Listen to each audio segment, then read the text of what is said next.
Hey, what up everyone? GreymanX6 here again. But instead of the normal monthly pickup video, we're doing something completely different right now. Normally I don't mess with McFarlane DC Multiverse, though if you've been watching the channel the last few months, you know I've been steadily warming up to dipping my toes in, even though we know now that McFarlane's probably going to lose the rights in the middle of next year. But, oh well, better late than never. We're going to just dive right in with 3 at once. This is my ideal live-action DC Trinity. Of course, for Superman, none other than the iconic portrayal by Christopher Reeves back in 1978, even says so right on the side of the box. Collector's Edition, number 25. Most would pair this Superman with Adam West Batman or 89 Keaton Batman, but no. Personally for me, the Batman will always be Christian Bale. I'll always love the Nolan trilogy. And though I saw some of Adam West Batman on TV and an Incredible Hulk as a kid, never really saw this 70s Wonder Woman with Linda Carter, so when Wonder Woman finally got her big screen debut, her own movie, Gal Gadot became my Wonder Woman, though this is the Batman v Superman version, because past versions, well, like, as we know, the Wonder Woman 84 one is basically just telephone poles for legs, but we got some nice sculpted meaty thighs on this one. So yeah, this is my ideal DC Trinity, so let's get them open. Alright, we got Superman out of the box along with all of his accessories, so let's take a closer look. First we'll start with the face sculpt, and yeah, I'd say that's a pretty good likeness of Christopher Reeve. Way better than that CGI necromancy they put into the Flash movie. I liked that movie but until the end, then it all fell apart. Anyway, got the forelock right here. Oh no, do we have a little of like comic booky blue brushing? And yeah, we do, kinda, right there. Nice. Got the bendy wire cape, had a fluttering breeze. Yeah, you get a lot of cape here, and we got the yellow S on the back. That is such a minor but important detail. I feel it's missing from too many figures, including McFarlane's very first Superman figure, which was awesome except for that one little blemish. Anyway, speaking of McFarlane, we got the typical articulation. We got these rotator cuffs. They're not as loosey-goosey as some other DC Multiverse figures from him that I have. Nice and tight. Can raise his arms about 90 degrees. Good. Bicep swivel. Double jointed elbows. Very good bend. And we got the wrist balls. Probably the only blemish with this one is I honestly can't remember if Christopher Reeve's suit had like these cuffs, but the wrist balls are definitely the wrong color. But I'm sure people have already posted videos about which wrist balls from other figures are the best match for the flesh tone and how to swap them out. Anyway, but the only annoying thing about McFarlane's DC figures, you get a good arched back, and with that head, you can really get him into some nice flying poses. Up, up, and away! But for some reason, you can't really hunch forward worth a crap. It's the most frustrating feature of these DC McFarlane figures. It's like this continuous problem that they just won't fix up until the end, and the end is coming in just over a year. Anyway, moving down, at least you get good engineering on the hips with these, well, whatever you call those. You get a good twist in the hip, not a lot of McFarlane figures do. Alright, it's kind of tight there, but you do get a almost perfect bend. Doesn't want to seem that... Okay, there it goes. Kick out a good distance, kick back some. No boot cut, but I guess it doesn't really need since there's an ankle ball. And I think he got some wrinkles and folds, nice weathered look to the boots. Twist the feet around, up and down, a little articulation. Joints are kind of tight, I don't want to push it too far. And again, you got a soft goods cape. I was never really big on soft goods. Wasn't really a big plus for me, but I'm starting to warm up to it. And you get a lot of cape here, and the bendy wire can get some nice dramatic poses. Yeah, this is a just good all-around Superman figure. This is the only Christopher Reeve or any movie Superman figure I've ever owned. I never got any for Returns or Man of Steel or what have you. Anyway, let's have a look at the rest of his accessories. Got a 5 o'clock shadow and like a... I'm all looking grumpy. This is obviously meant to reference Superman 3, and come on, focus. Which, in my opinion, is the most god-awful pile of Triceratops vomit ever put into cinematic form. I'm sorry. Some would say Superman 4 or Batman and Robin, but no. Those at least had plots and an idea of how to get to where they were trying to go. Superman 3 was just aimless. Anyway, enough cinematic snobbery. We get a good pair of grabby hands. Open karate choppy hands. Very nice detail on them. You can on the palms if it wants to focus. Yep, there we go. Yeah, perfect for flying poses. Another set of slightly different open grabby hands. And holding a piece of crystal or kryptonite-y sort of thing for when he's in his Fortress of Solitude. And a pointy hand for whatever reason. I don't remember specifically when in the movie you had that. And it's one of the few collector's edition ones that comes with the flight stand, which is going to be very useful. I'll probably use this when I pose them on my computer desk. And now, before we move on to Batman, I wanted to use this opportunity again to bring out pretty much the only Superman figure I currently have or have ever had. This DC Direct that came with the 2-pack with Doomsday and the Death of Superman graphic novel. I mean, yeah, there's been plenty of other 6-inch scale Superman figures, but for me, none of them hit the mark like this one. It's old, a little beat up, the articulation's out of date. I mean, look at the bicep swivel. That messed up You can't even kick out. Well, you can look up and down okay. But still, I mean, it's just the right color of blue. You got a big prominent S, and it's got the S on the back. Again, that is so important for me. So yeah, I figured I'd just show those two together real quick before we move on to... He's Batman! Did I do the Nolan trilogy growly voice that everyone loves so much, right? Anyway, let's have a look. Again, normally I collect in 6-inch scale, but if I wanted to do that, there'd be all sorts of 3D printed head sculpts for Christopher Reeve Superman, but the only good 6-inch Batman Begins figure, I think, was the Mafex one, and that's about $200 right now. And even if CT Toys decided to dip into that well, I'm not so sure. So, just screw it, go with the McFarlane versions. Sure looks the part.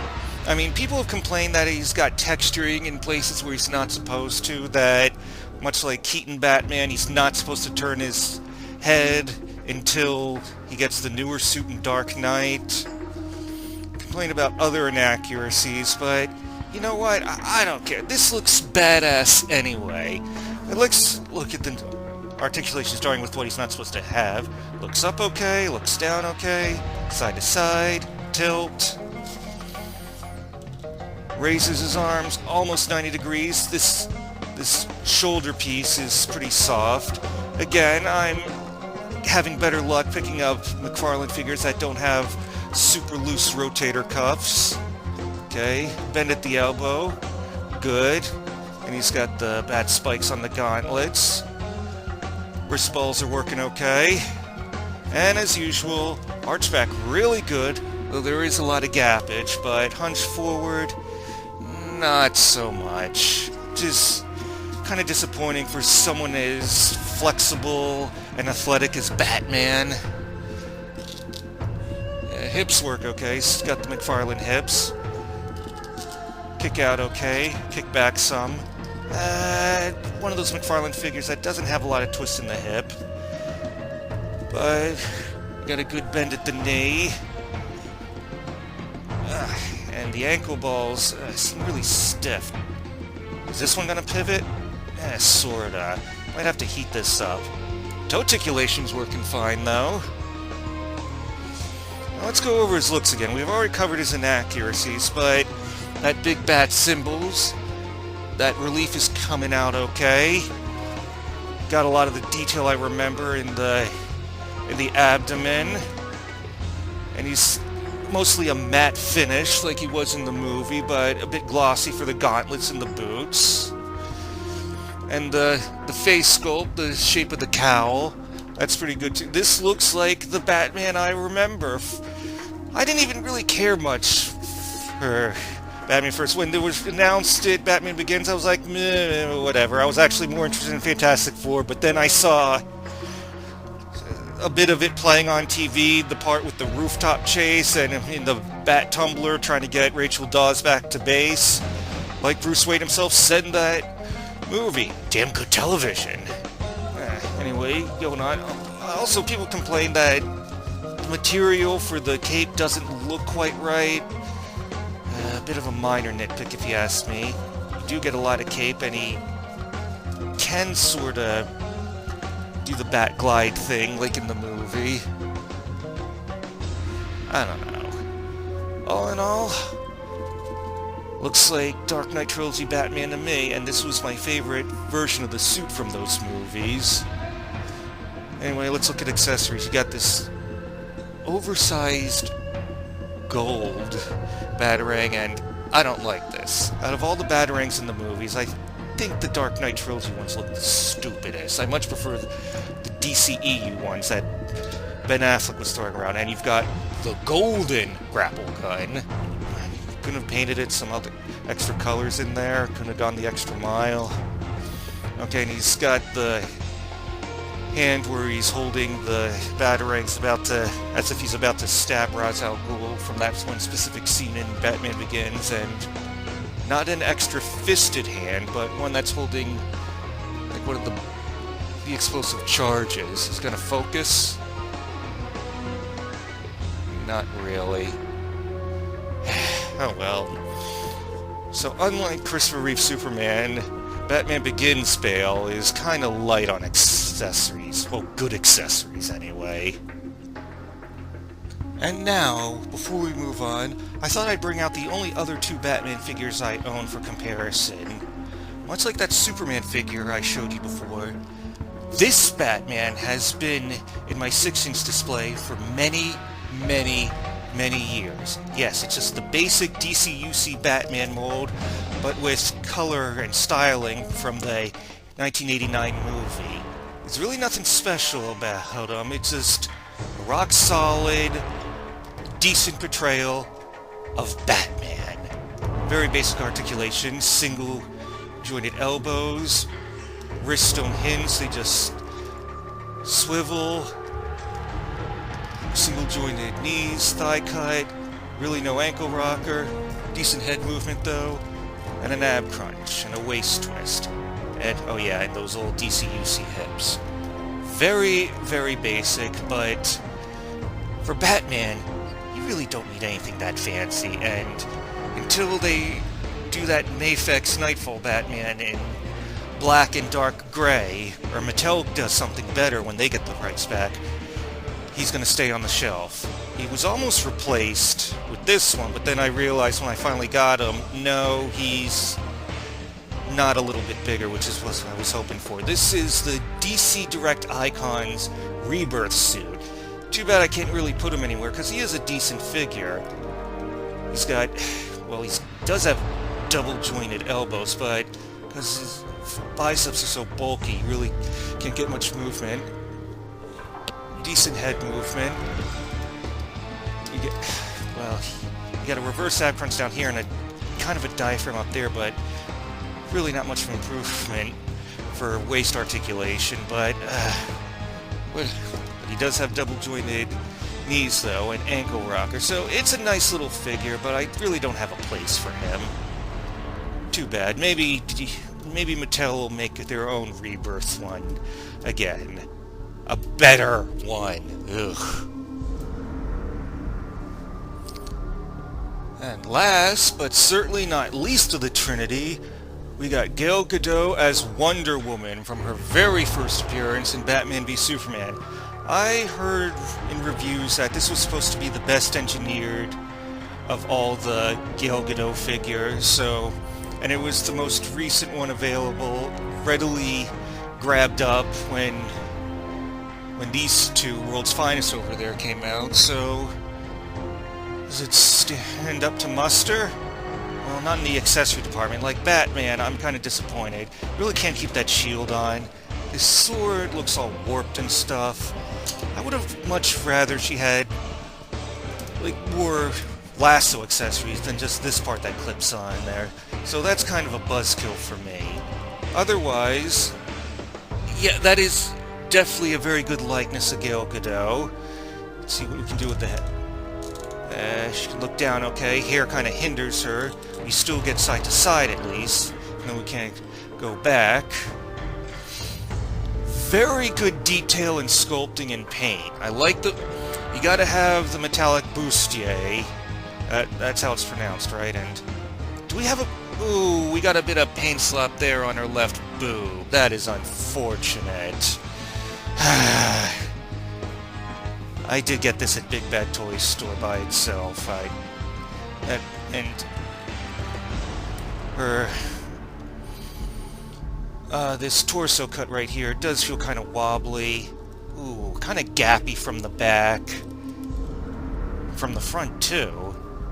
Can't even get her as far back as some other McFarlane figures. Does hunch forward a little more, though. And she just dropped the lasso again. I hate that about certain Wonder Woman figures. You can't keep... The lasso just doesn't lock in place. Sorry to end this video on a sour note. Let's just look at the rest of her articulation. Raises the arms up 90 degrees. The rotator cuffs aren't wibbly-wobbly. That's good. Bicep swivel. Perfect bend, double-jointed elbows. Wrist movements just fine. We already covered the torso articulation. No. Don't want to look under there at the McFarlane hips this time. I'll tell you one thing. I love the Wonder Woman movies, both of them, but I hate this gladiator skirt thing that the movies kind of normalized and they imported into the comic books. With their old, like, bikini bottom ones. That's part of her costume. You don't feel guilty looking at that. I feel like she's just, like, does a flip and I'm gonna see things I'm not supposed to. Ugh. Alright, I don't really get a good bend because of, like, the sculpting detail, but whatever. The ankle balls look kind of funny. At least you can pivot them and twist them around. And we do get toe articulation. Looks kind of weird, though.